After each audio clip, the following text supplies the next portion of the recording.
Well, the whole new multiracial identity is also talking about a middling positioning, but it's not saying, I want to be white because I want all the goodies that come from it. Please don't make me black. It's like, no, that's part of who I am. That's my heritage. That's what my mom or my dad is. I should be able to be both of those. And so what we have is an old discourse that kicks in, the whole issue of white racial privilege, and then the really complicated struggle in a society that continues to privilege whiteness across the board, when people are also trying to embrace a white identity or a European American background that is simply part of who they are, without any questions of privilege. And unfortunately, there are no roadmaps. It's an uncharted area.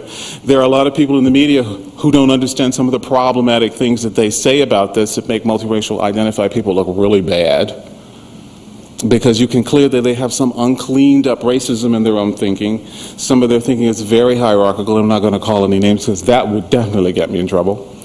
But clearly we have two different discussions going on here. I wasn't going to show this chart, and I'm not even sure I will, but maybe I will. Those of you who are students, I won't take my collection and see it and get tired of it. But I'm skeptical to show it because once two grad students in our department told me that it was two-dimensional and static, and I thought, well, it's on a flat surface, so we can't do much about the two dimensions. But also the arrows there are intended to suggest movement within two-dimensionality. I don't have a hologram, what can I say? But the problem is that what people are accustomed to thinking that the whole multiracial phenomenon as its middling position is something closely related to G, which is the far right, which is based on inequality of difference. In other words, there are varying differences. The lighter circle is different from the gray, the middle one, and the darker one, but clearly there's a ranking. And in South Africa, to many ways, this is kind of where multiracial people fit there in the middle with the gray circle. They did not have nearly the privileges of Afrikaners or English. They were not much better off than blacks, but white Afrikaners were actually able to, shall we say, manipulate them psychologically, say, well, we'll treat you like brown Afrikaners if you don't side with blacks. And of course, coloreds eventually said, wait a minute, the crumbs are not as good as the whole loaf. So they actually were very engaged during the 70s and 80s in the black consciousness movement to dismantle apartheid. Things have gotten really yucky since then, and I don't have time to go into it here, but the fact of the matter, the history of South Africa, to be multiracial was to be a little less black and then a little less on the bottom, but was not the equivalent to being equal to the people at the top, which in that case were the English and the Afrikaners. B, again, these are generalizations. I'm saying this because I'm looking at the clock. B is also another fear, that multiracial people won't just be in the middle, but they'll be a stepping stone to whiteness, which is what I kind of talked about earlier. And certainly throughout Latin America, this is a normative pattern, particularly in places like Brazil, other parts of Latin America. They don't use ancestry as a criterion. If they did, they would have no whites, because practically everybody has Native American ancestry, depending on the region, or African ancestry. So they say, oh, that's not the issue. What do you look like? How much money do you have? How much education do you have? White can have all kinds of metaphors, not all of them which have to do with ancestry, and frequently in Latin America, that's not the primary concern. Though people who phenotypically show strong signs of Native American and or African ancestry are on the bottom of the social hierarchy here, as in as in the United States. There is a little bit more room for negotiability if you're just a little less black and just a little less Native American. But if you really look like a socially constructed white person in Latin America, nobody's going to have you pull out your pedigree and say, well, are you really white? People know that there are tons and millions of people who are racially white in their own consciousness, who are assumed to be that, but who have African ancestry. In the United States, that's been a historical impossibility, unless you're passing, quote unquote, and saying, well, I'm not going to tell you I have African ancestry, but I really do. That's not necessary, even if people do it in Latin America. You can say, I'm a white person, and if you look in their terms, their normative terms of what that means, and you have an education, someone is not going to have you pull out anything. Well, the fear is that that's the direction the United States will go, either the South African direction or the Brazil direction. And there's no, those fears are legitimate, because we still have significant racial hierarchy in our society. And the question is, will this break now of the absolute rigid enforcement of the one-drop rule be the final break of the struggle for black liberation? These are absolutely legitimate questions to ask, because in our society there is still something called white skin privilege. No matter what else is going on gender-wise, class-wise, a lighter skin is going to open doors for you, like when you go down to Saks and the doors just open, you know, they're just kind of like, open, come in, welcome. Even historically with the one-drop rule, that has been the case. Well, the fear is now that multiracial identity is just one real big, serious break with the absolute clarity of blackness, and yet what people are really not understanding, and this is really important, and yet it is not the solution, that this new multiracial identity is actually functioning quite apart from the social structure, and yet I'm going to talk about the key linkage here, is doing D and A. In other words, it's equality of similarity.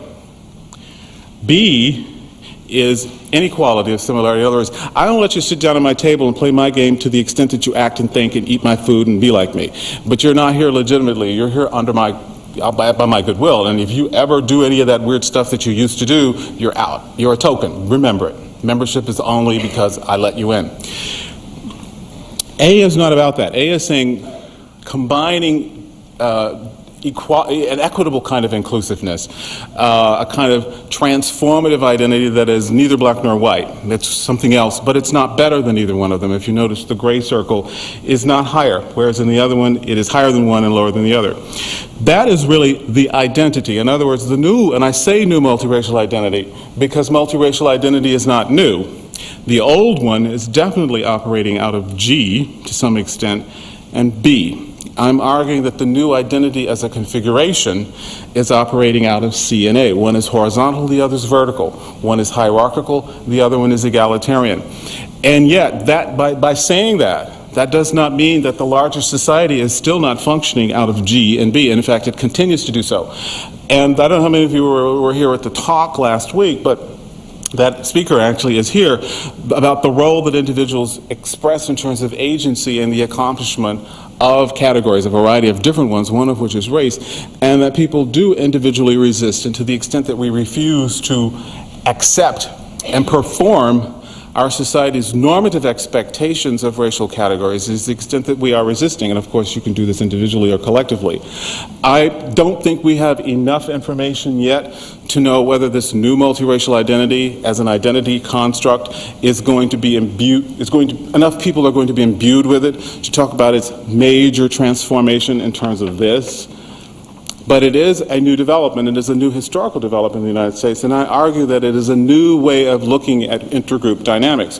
When you actually see people who see themselves as equal partners in several different communities, particularly if those are communities that are at war with each other, that is a complicated position to be in, but it is a new way of saying, no, I'm black and white, and I'm in the struggle for human liberation, which also includes black liberation, but also includes liberating European Americans from their own unresolved issues about white privilege, white supremacy, and white guilt.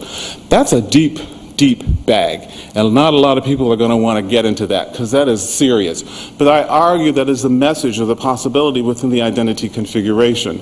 As I said, how many people will take it to its ultimate conclusion is anyone's guess. But it is a new development. It is a historically unprecedented development in United States race relations in terms of the way, I mean, we haven't had multiracial identified people historically, essentially, for our entire history. And now we do. And the question is, can we use the danger signs of South Africa and Brazil as ways of saying these are the things we really want to avoid? Clearly we're in a very fuzzy climate right now because a lot of people using this multiracial phenomenon say, oh, race doesn't matter anymore, we're all mixed and we're all brothers, and let's say we are the world. It's like, right. That's one of the dangers of it. Class is more important. Well, that shouldn't be a problem either. And that's another talk altogether. But clearly what I'm arguing in the book is that we are on a new frontier with issues of boundaries and categories. To what extent this is going to be articulated into a deconstruction of our society's larger social structure is anyone's guess. But I don't think we should underestimate the power of individuals to transform not only their lives but also social structure. The whole civil rights movement, the feminist movement, the Latino movement, the Asian American movement, the Native American movement, I mean, the reason we're having this discussion is because those people fought. So I would say that what people need to do is welcome people in the anti-racist struggle as multiracial identified people when they join that without requiring them to choose part of who they are, because that's part of the struggle or the system of oppression we're trying to get out of. So the people don't have to be either or, but can be both neither or both and. And I argue that, you take it to another level. This is the way business is, done in the United States. This whole center's name is a reaction, or so we say, a response or a critique of that kind of binary thinking. Interdisciplinary means, well, it's not just one discipline. It's many disciplines coming together. The environmental